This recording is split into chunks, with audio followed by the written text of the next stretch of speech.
धर्म प्रेमी सज्जनों तथा आर्य बंधुओं, आप लोगों ने पिछले दिन देखा होगा बहन कालीदासी जी के चैनल में चरणदास जी जो कि इस्कॉन वाले हैं, वैष्णवी हैं, उनके साथ वार्ता, जिसका 2 भाग मैं आप लोगों को दे चुका हूँ। आज उसका तीसरा भाग आप लोगों के सामने प्रस्तुत करने जा रहा हूँ। विचारणीय बात क्या है वो आप लोगों को निर्णय लेना है कि सही क्या और गलत क्या है। सत्य को धारण करना और असत को छोड़ना ये मानवता है। इसलिए उसी मानवता के रक्षा के लिए आप लोग भी ज़्यादा से ज़्यादा वीडियो को सुन करके सत्य और असत का निर्णय लें और असत का बहिष्कार करें, सत्य का समर्थन करें। ये भाग तीसरा आप लोगों के सामने प्रस्तुत है चरणदास जी के साथ, जो वैष्णवी हैं और वो इस्कॉन वाले हैं। इस्कॉन वालों की मान्यता क्या है और वैदिक मान्यता क्या है, दोनों का भेद मैं आप लोगों को खोल खोल करके बताना चाह रहा हूँ कि जिससे कि मानव समाज अंधकार से प्रकाश की ओर आए। सुनिए इस तीसरा नंबर के भाग को। तो धर्म की परिभाषा जो भगवान ने दी है उसे हमें स्वीकार करना होगा। अलग अलग समुदायों ने, अलग अलग पंथों ने अपने अपने फायदे के लिए धर्म की अलग अलग परिभाषा बना दी है। और ये सारी धर्म की जो परिभाषाएं हैं ये स्वार्थ पे आधारित है। हर समुदाय और हर पंथ जो है वो अपने अपने स्वार्थ के अनुसार धर्म की परिभाषा करता है। इन्होंने खुद स्वीकार किया है। पहला भाग में आप लोगों ने सुने होंगे कि धर्म का परिभाषा एक ईश्वर के सिवा कोई नहीं जानता है। अब ये खुद कह रहे हैं कि धर्म का परिभाषा अलग अलग मत पंथों ने अपने अपने ढंग से किया है, अपने स्वार्थ के लिए किया है। तो अलग अलग ढंग से अपने स्वार्थ के लिए किया है, तो ये भी तो एक स्वार्थ ही है जो ये इस्कॉन वालों ने किया है।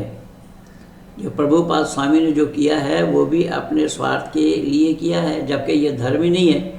धर्म तो एक होता है, अलग अलग धर्म क्यों और कैसा होगा।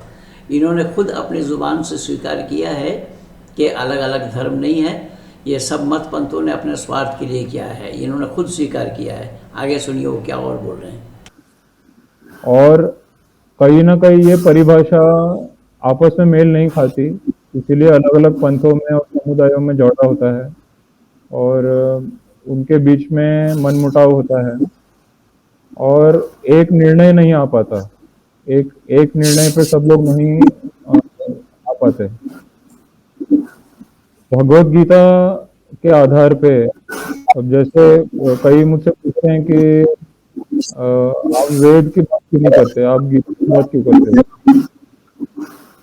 तो देखिए, वेद जो है, वेद बहुत ही विशाल है समुद्र की तरह, और उसके जो इंटरप्रिटेशन है, अलग अलग समुदायों ने, अलग अलग पंथों ने वेदों के अलग अलग मतलब निकाले।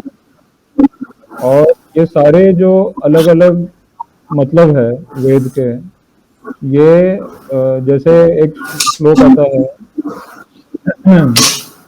कि नासो मुनि यस्य मतम न भिन्नम।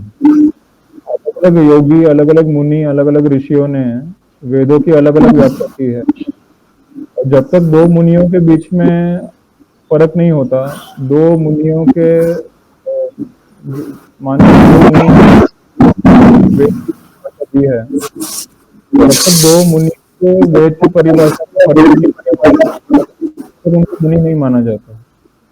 इस तरह से आप देख सकते हैं कि अलग अलग युगों में, अलग अलग कालों में बहुत सारे ऋषि मुनि आए हैं, बहुत सारे दर्शन लेकर आए हैं, और ये सारे दर्शन एक दूसरे से अलग हो जाते हैं और इससे अलग अलग पंथ बन गए हैं, अलग अलग समुदाय बन गए हैं। यह बतला रहे हैं कि वेद विशाल है, अथाह समुंदर है। अब उस अथाह समुंदर है, विशाल है, उसमें ना जा करके ये इन्होंने अलग रास्ता, सहज रास्ता निकाला है। और ये कह रहे हैं कि वेद में अलग अलग परिभाषा किया है ऋषि मुनियों ने वेद का अलग परिभाषा किया है। ये सरासर गलत है, क्योंकि एक ऋषि दूसरे ऋषि के विरोधी नहीं हो सकते। इसीलिए ऋषि वही मंत्रदृष्टा कहा जाता है, मैं पहले भी बता चुका हूँ। तो इनको जानकारी नहीं है और इन्हें जानकारी नहीं है, इनके संस्था को जानकारी नहीं है, इनके संस्था के जन्मदाता को भी जानकारी नहीं थी कि वेद क्या है। वेद के बारे में केवल इतना बता दिया इन लोगों को कि वो अथाह समुंदर है। तो अथाह समुंदर है, उसमें से कुछ तो निकालो, कुछ तो काम करो।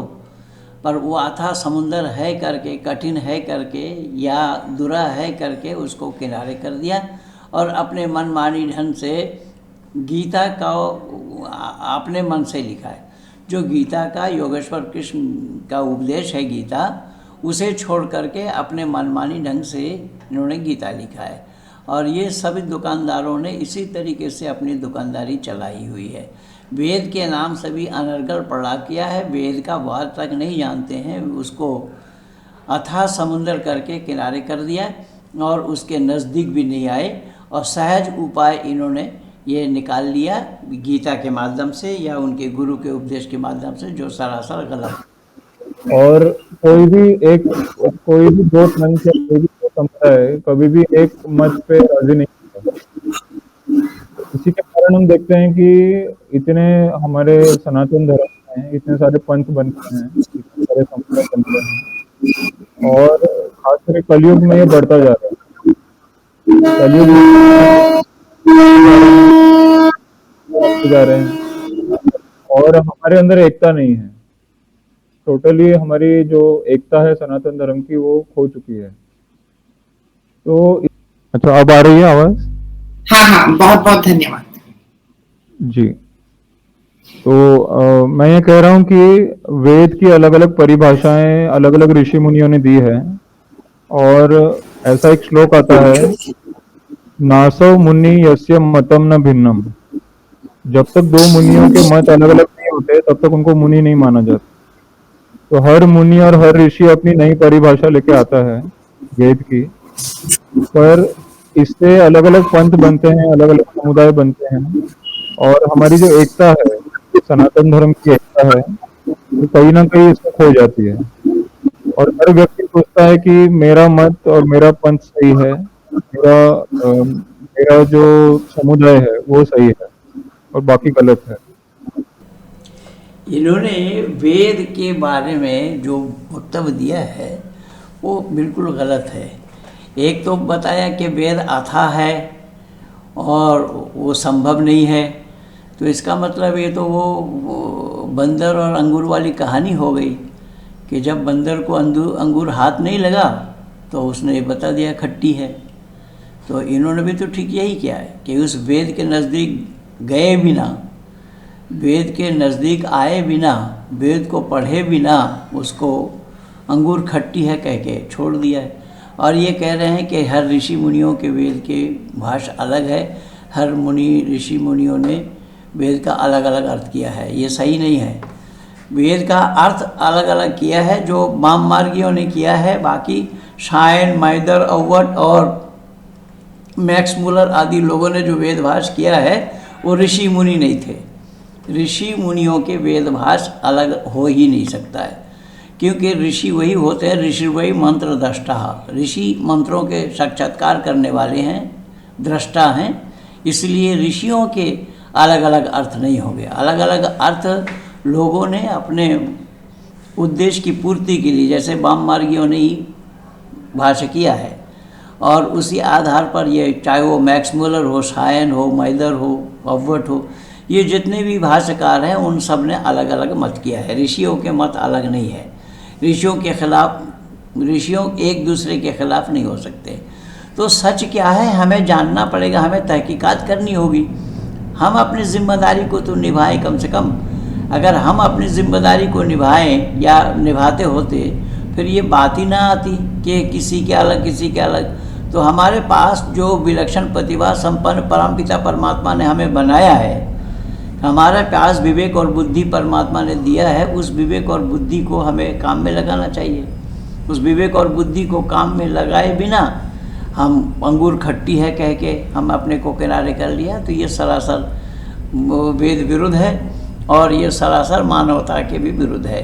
इसलिए हम मानव तभी कहला सकेंगे जब सत्य को धारण करेंगे और असत को छोड़ देंगे। तो मैं चाह रहा हूँ कि इन्हीं तीसरे भाग को मैं यहीं तक ही आप लोगों के सामने प्रस्तुत करूँ, और इस तीसरी भाग को आप लोग ज़्यादा से ज़्यादा ध्यान से सुनिएगा, सत और असत को सामने रख कर के सुनिएगा, विचार करिएगा कि वो जो बोल रहे हैं वो सत्य है, या मैं जो तर्क दे रहा हूँ, जो प्रमाण दे रहा हूँ वो सच है। मानव मात्र के लिए सत्य को धारण करना और असत को परित्याग करना ये मानवता है। तो तीसरा भाग को मैं यहीं पर छोड़ रहा हूँ, फिर आगे भाग भी आप लोगों के सामने प्रस्तुत करूँगा। इससे पहले 2 भाग दे चुका था, आज ये तीसरा भाग है। आप लोग ज़्यादा से ज़्यादा सुनिए, सब्सक्राइब कीजिए, लाइक कीजिए, शेयर कीजिए, आइकन बेल दबाना ना भूलना। इन्हीं शब्दों के साथ आप सब लोगों को बहुत बहुत धन्यवाद।